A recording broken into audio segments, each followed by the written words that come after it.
Oi, pessoal do Paideia, tudo bem? Aqui é a Ana. E antes da gente ir para nossa aula propriamente dita, antes da gente falar de gramática, eu queria convidar vocês a ler esse texto comigo. Por quê? Porque é uma crônica e eu queria aproveitar para ler para vocês, com vocês, primeiramente porque é um texto muito interessante. E também para que vocês conheçam esse gênero, porque no Enem é preciso que tu reconheça diferentes tipos de texto. Por exemplo, existem textos narrativos, existem textos poéticos, descritivos, existe a dissertação, que é o que vocês vão fazer na redação do Enem, e existem as crônicas. O que é uma crônica? Uma crônica é quando uma pessoa escreve sobre uma coisa cotidiana. Vocês vão perceber que nesse texto, esse menino que escreveu, o Daniel, ele pegou uma situação que aconteceu no dia dele, e a partir dessa situação ele fez uma análise, ele fez uma reflexão sobre a sociedade. E toda essa análise que ele fez partiu de uma situação cotidiana. Então eu acho que a palavra-chave para a crônica é essa, cotidiano. Eu poderia também fazer uma crônica, sei lá, imagina que eu estou andando na rua e de repente eu vejo um passarinho morto. Então eu venho em casa e começo a escrever que eu vi esse passarinho morto quando eu estava indo na esquina comprar pão, e daí isso me lembrou de uma coisa que aconteceu na minha vida, e blá blá blá, e blá blá blá.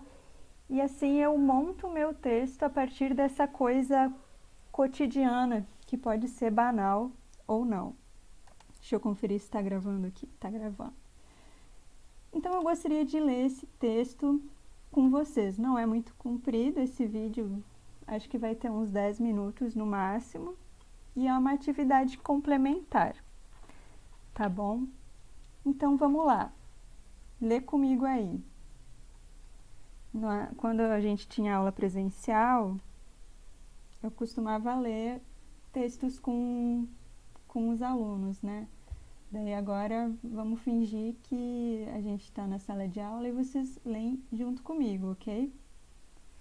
Então ele diz assim: estou na Finlândia, Helsinki. Férias a caminho da Rússia. É verão. Eu, vindo do Brasil, o país dos verões, vou a uma das principais piscinas coletivas da cidade, bem no centro, em frente ao porto. Pago a taxa, ganho uma toalha e uma pulseira, procuro o vestiário masculino. Encontro. Está vazio. Abro a porta e logo na entrada, sem nenhuma divisória ou corredor, estão os bancos e armários onde as pessoas trocam de roupa e guardam suas coisas. Vou dar uma pausa. Observem aqui a situação cotidiana que ele viveu e ele vai escrever o texto a partir dessa situação cotidiana. É isso que caracteriza a crônica. Continuando. Exatamente ao lado, o enorme box de vidro transparente e os chuveiros coletivos para o banho. Reparo na enorme falta de privacidade em relação aos padrões brasileiros. Cada vez que alguém abre a porta de entrada, todo mundo que está do lado de fora vê exatamente tudo lá dentro. Acho curioso, divertido até. Deixo minha toalha em cima do banco, tiro a roupa inteira e entro no chuveiro. Há apenas um homem ao lado, um finlandês, relaxando debaixo d'água. Quando estou no meio do banho, a porta se abre e tomo um susto de gelar a espinha. Um outro homem finlandês entra, mas acompanhado das duas filhas pequenas, de 7 ou 8 anos, com suas pequenas boias de nadar. Me viro de costas imediatamente contra a parede, completamente constrangido, quase em pânico, sem entender e com medo de estar no lugar errado. Quando no Brasil eu estaria nu ao lado de duas meninas pequenas em um banheiro público? O homem do meu lado termina o banho e sai, enrolado na sua toalha. A minha não está comigo. Ela ficou lá em cima dos bancos e as duas meninas estão sentadas, provavelmente ao lado dela. Apenas fecho os olhos e espero. Será que existe um outro cômodo para trocar de roupa e eu não vi? Será que este vestiário proíbe banhos sem roupas e eu não li o aviso? Vou tomar uma multa? Vou ser preso? Completamente travado, fico ali por muito tempo. Muitas pessoas entram e saem, mas continuo do mesmo jeito, contra a parede, até não ouvir voz nenhuma. Um alívio, o vestiário está vazio. Saio correndo do chuveiro, visto a roupa apressado, abro a porta e saio. 10 minutos depois, percebo que esqueci metade das minhas coisas em cima do banco. Volto ao vestiário. O pai e as duas filhas estão lá tranquilamente embaixo do chuveiro, tomando um banho ao lado de vários homens nus. Ninguém liga para ninguém. Ninguém precisa olhar para ninguém. Apenas, naturalmente, como há de ser, as pessoas cuidam cada uma da sua vida, fazendo algo que todo ser humano precisa: tomar um banho. Saio rindo de mim mesmo e pelo resto do dia passo a refletir sobre como nascer em um país como o Brasil, violento, misógino, com índices enormes de estupro e feminicídio, adoece toda a nossa prática social. Pensando em como o feminismo está devidamente certo ao dizer que nossos costumes e comportamentos em relação à diferença de gênero são, sim, muito mais construções políticas, construções de socialização do que, abre aspas, natureza biológica, fecha aspas. Os dados dizem que Finlândia é considerada um dos melhores lugares do mundo para ser mulher. A taxa de estupros e de abuso sexual é baixíssima e, obviamente, a cultura do estupro também é ínfima. Além da igualdade salarial entre homens e mulheres, da representação feminina na política, o país escandinavo tem um título mundial muito valoroso. A Finlândia é considerada o melhor país do mundo para ser mãe. A licença maternidade no país é de 3 anos para a mãe e de 1 ano para o pai. Desde que cheguei, me deparo o tempo todo... Peraí que eu me perdi.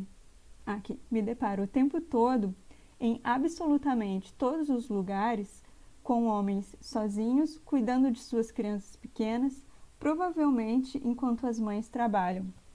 Homens sozinhos, limpando o cocô das fraldas nos bancos do shopping, nas praças, no aeroporto. Homens sozinhos, empurrando carrinhos de bebê em todos os cruzamentos das avenidas. Homens sozinhos, lendo livros para crianças no parque, dando mamadeira, ninando seus bebês, sendo o que deveriam ser: pais. Por isso, obviamente, aquele pai que entrou no chuveiro com suas filhas ao lado de vários homens desconhecidos nus não imaginava que outro homem finlandês ali, como ele, terá qualquer sentimento de violência ou de perversão em relação àquelas crianças. Provavelmente aqueles homens todos ao meu lado, tomando banho, encontram-se por aí e sorriem um para os outros ao empurrarem seus carrinhos e ao comprarem fraldas juntos no supermercado. Se mulheres podem tranquilamente entrar com seus meninos pequenos em um vestiário feminino, e isso acontece no mundo todo, por que homens não podem entrar em um vestiário masculino com as suas meninas? Claro que o choque cultural é enorme e tal situação é completamente impraticável e impossível em um país como o Brasil. No entanto, um exemplo como esse A vivência em uma sociedade igualitária em um país da Escandinávia, região apontada como rascunho do que seria o socialismo se vingasse, ensina muito a nós como brasileiros e mais ainda a nós como brasileiros homens. Na Finlândia, uma mulher pode ir a uma festa de minissaia, ficar muito bêbada, voltar a pé para casa às 3 da madrugada, deitar em um ponto de ônibus e ficar ali até o dia amanhecer. Nada vai acontecer a ela. Por quê? Porque na Finlândia existem menos doentes estupradores do que no Brasil? Não, porque a doença do estupro não é individual, ela é social, coletiva e tem cura quando toda a sociedade melhora. O contato com o vestiário público de Helsinki é um convite a nós, homens brasileiros, que apoiam o feminismo, a criar cada vez mais condições para que as mulheres brasileiras façam essa luta. Chega de assobiar na rua, chega de ficar encarando uma mulher que resolveu sair de casa sem sutiã ou com uma roupa mais curta. Chega de achar que uma praia com mulheres de topless ou um bloco de carnaval onde elas tiram a blusa, como nós, é um convite ou permissão a qualquer coisa. Nós, homens, precisamos colaborar com a criação de espaços de naturalidade e confiança para que mulheres se juntem e se sintam bem por estarem livres no mundo, como nós nos sentimos. Chega de criarmos nossos filhos homens, educando-os a tratar mulheres como um item de consumo. Chega de criarmos nossas filhas mulheres, tratando-as como um patrimônio ou um tesouro.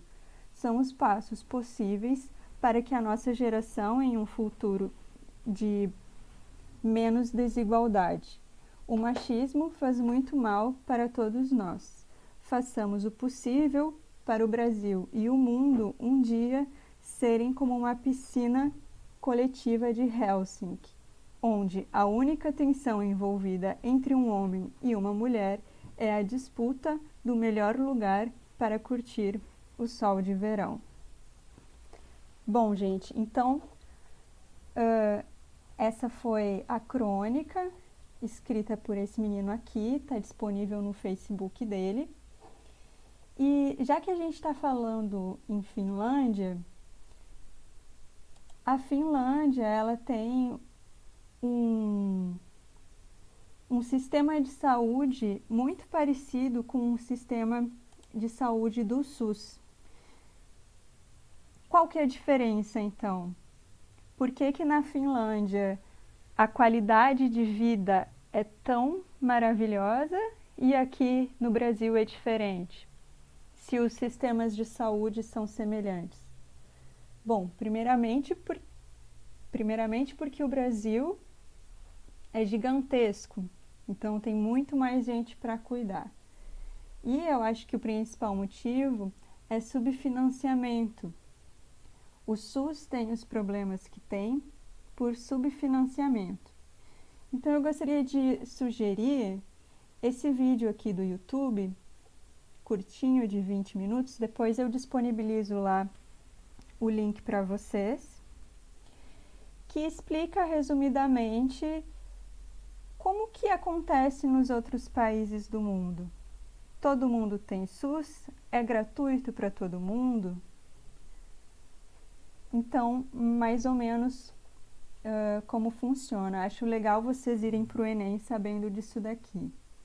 Acho interessante vocês carregarem no bolso também alguns itens da Lei Maria da Penha. Não estou dizendo que vocês têm que decorar essas leis, tá bom? Mas dá uma lidinha, porque vai que caia alguma coisa na redação que tu possa usar como carta na manga algum item dessa lei. Vocês sabem que, vocês devem estar vendo lá com o Edu, que quanto mais conhecimento vocês tiverem de diferentes áreas, melhor para a construção da redação de vocês. Se tu escreve uma redação que às vezes traz um item da geografia, um item da história, um item do direito, vocês incorporam a redação de vocês. Então, dessa lei eu gostaria de destacar uma coisa que eu fiquei sabendo há bem pouco tempo, que é a definição de violência psicológica. Eu não sabia que a violência psicológica ela estava na Lei Maria da Penha, mas ela está. A Maria da Penha ela não fala somente sobre violência física contra a mulher. Ela fala também sobre a violência psicológica, que é muito mais sutil do que a violência física. É uma violência que nem sempre a gente é capaz de perceber.